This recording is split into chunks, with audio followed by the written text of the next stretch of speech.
E aí, pessoal? Tudo pronto para a gente começar mais um mergulho profundo. Hoje a gente vai se aventurar pelas ideias da psiquiatra espanhola, Maria Rojas Estapé. Parece que ela tem umas sacadas bem interessantes sobre a mente humana, né? Principalmente nesse mundo acelerado que a gente vive. E você separou um material incrível sobre ela. Pelo que eu vi, Rojas Estapé fala sobre vício, felicidade, trauma, até a questão da vida após a morte ela aborda. Pois é, ela não foge de nenhum assunto, né? O que me chamou a atenção logo de cara foi como ela conecta coisas que, à primeira vista, parecem totalmente sem relação. Tipo, como as experiências da infância, a nossa relação com a tecnologia, a busca por dopamina. Ela junta tudo isso para tentar explicar como a nossa mente funciona nesse ritmo frenético. É tipo quebra-cabeça, né? Hum. Mas falando em íntimo frenético, me explica melhor essa ideia da vida acelerada que ela tanto fala. Bem, André, Roger Stapé argumenta que a gente vive num estado constante de busca por doses de dopamina, seja através da tecnologia, de substâncias ou de experiências super intensas. E essa busca desenfreada meio que cria um ciclo vicioso, sabe? Entendi. Tipo, você come um brigadeiro, sente aquele prazer, mas depois a sensação passa e você quer outro e outro e outro. Exatamente. É como se a gente estivesse sempre buscando o próximo pico de dopamina sem conseguir aproveitar o momento presente. E onde a tecnologia entra nessa história? Ah, a tecnologia é um prato cheio para essa busca por dopamina. As redes sociais, os jogos, os aplicativos. Tudo isso foi criado para nos manter conectados e entretidos o tempo todo, liberando dopamina sem parar. E qual o problema disso? O problema é que essa overdose de dopamina acaba desregulando o nosso sistema de recompensa, sabe? A gente fica meio que anestesiado aos prazeres mais simples da vida. Tipo, apreciar um pôr do sol, ler um bom livro, ter uma conversa legal com os amigos, essas coisas acabam perdendo a graça. É mais ou menos por aí. Adra. Rojas Stapé usa uma analogia bem interessante para explicar isso. As rodovias de dopamina. Rodovias de dopamina. Como assim? Imagina que as experiências intensas, tipo passar horas no celular, jogar videogame a noite toda, criam verdadeiras autoestradas de dopamina no nosso cérebro. E o nosso cérebro, preguiçoso como ele é, acaba preferindo essas autoestradas, mesmo que elas não levem a lugar nenhum. Enquanto atividades mais simples, tipo ler um livro, conversar com a família ou apreciar a natureza, viram estradinhas de terra cheias de buraco. Exatamente. E aí a gente fica preso num loop infinito de busca por prazeres imediatos, sem conseguir desacelerar e aproveitar as coisas simples da vida. Faz sentido. E essa busca frenética por dopamina também pode afetar a nossa capacidade de sentir empatia pelos outros, né? Com certeza, Adra. Roger Stapé conta um caso que ilustra bem isso. Ela estava no supermercado e viu um cara super jovem esculachando uma senhora porque ela estava demorando no caixa. Nossa, que estação. Pois é.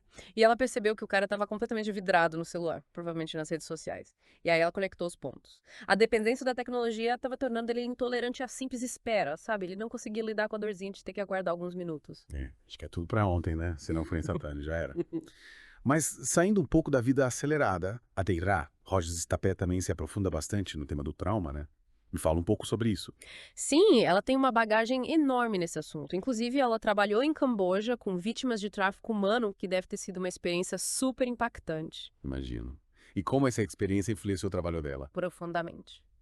Adra, Roger Stapé viu de perto como traumas não resolvidos podem se manifestar em problemas físicos e mentais anos mais tarde. Ela defende que corpo e mente estão totalmente interligados. Ou seja, uma dor emocional mal resolvida pode acabar se transformando em uma dor física. Exatamente. E ela tem vários exemplos de pacientes que conseguiram se curar de doenças físicas depois de tratarem traumas emocionais do passado. Interessante. Você se lembra de algum caso específico? Lembro sim. Ela conta a história de um paciente que sofria com problemas de pele há anos e nenhum tratamento resolvia. Aí ele começou a fazer uma terapia chamada MDR, que usa movimentos oculares para reprocessar traumas e adivinha, os problemas de pele desapareceram. Caramba, que incrível. Parece até mágica. A mente humana é poderosa, né? E a Dra. Rogers Stapé é mestre em desvendar os mistérios dela. É mesmo. E por falar em mistérios, ela também aborda a questão da vida após a morte nos seus livros, né? O que ela diz sobre isso. Sim, ela acredita na vida após a morte e se baseia nas suas experiências com pacientes e também nas suas próprias vivências com a perda. Mas ela deixa claro que não impõe essa crença em ninguém, apenas nos convida a refletir sobre o assunto. Faz a gente pensar sobre o sentido da vida, né? E sobre o que acontece depois que a gente morre. Mas continuando o nosso papo, a gente pode dizer que a Dra Rogers Estapé integra áreas do conhecimento tão diferentes como a neurociência, a psicologia e até a espiritualidade para explicar como a mente funciona, né? Com certeza. Ela transita por diferentes áreas do conhecimento com muita naturalidade, buscando oferecer uma visão mais completa do ser humano. Ela é uma figura bem interessante e a gente vai continuar explorando as ideias dela na próxima parte do nosso mergulho. E aí, pessoal, de volta para o nosso mergulho profundo no mundo da Dra, Marianne Rogers Estapé.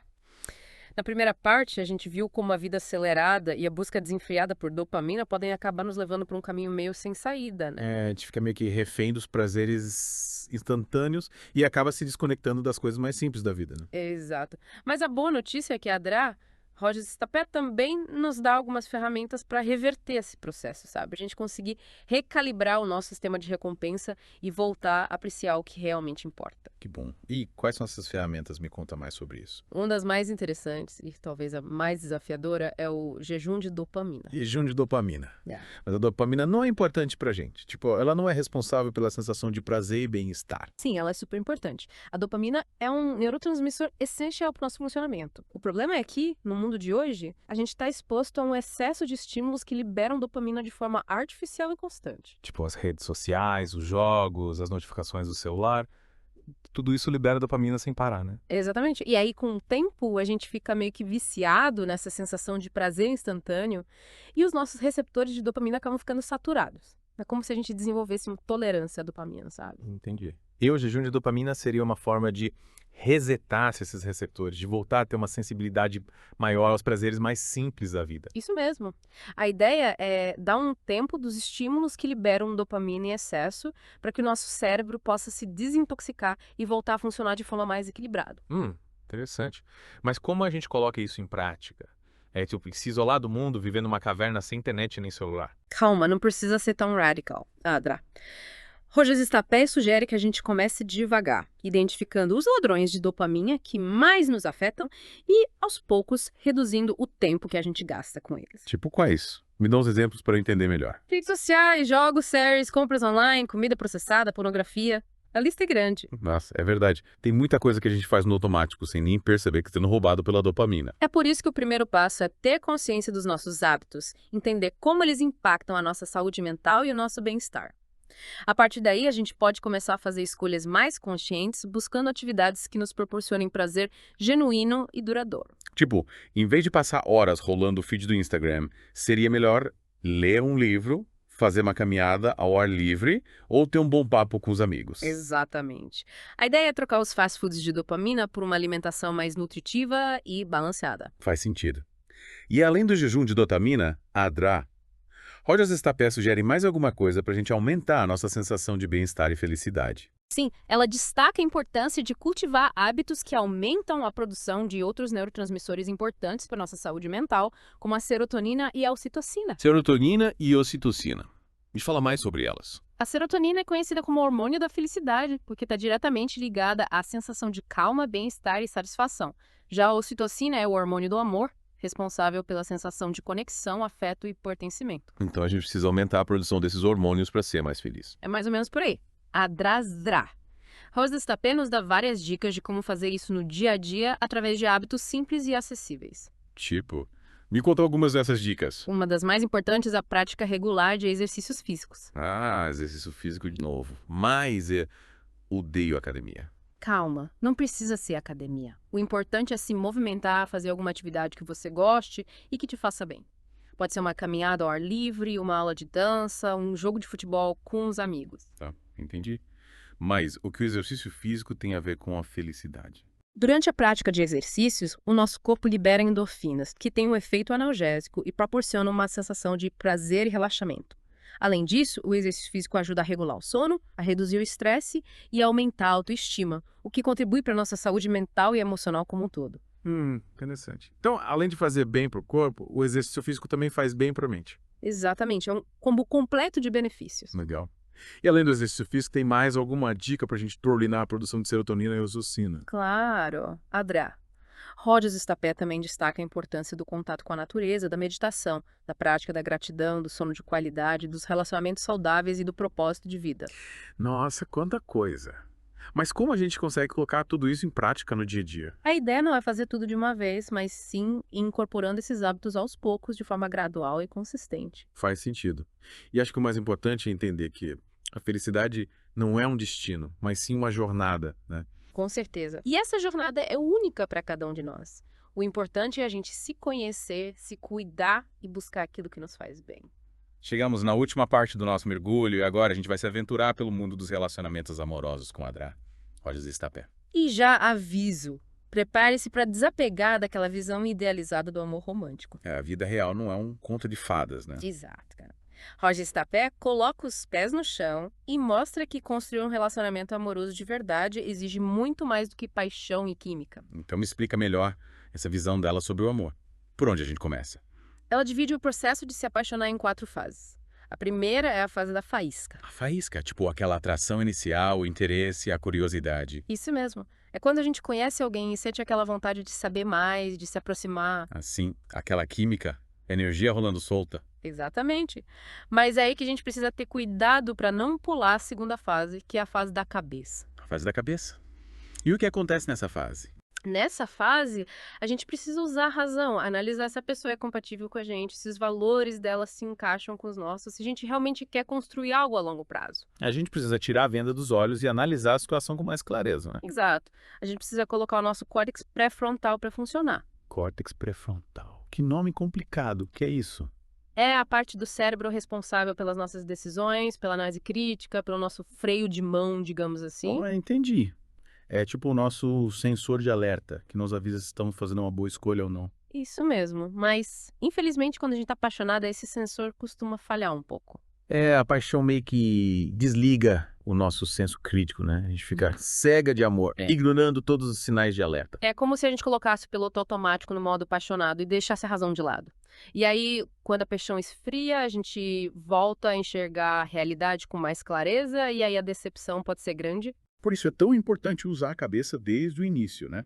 Para evitar sofrimento lá na frente. Com certeza. A gente precisa equilibrar a emoção com a razão para fazer escolhas mais conscientes e construir um relacionamento mais sólido e duradouro. Mas e depois da fase da cabeça, o que acontece? Aí a gente entra na terceira fase, que é a fase do enamoramento.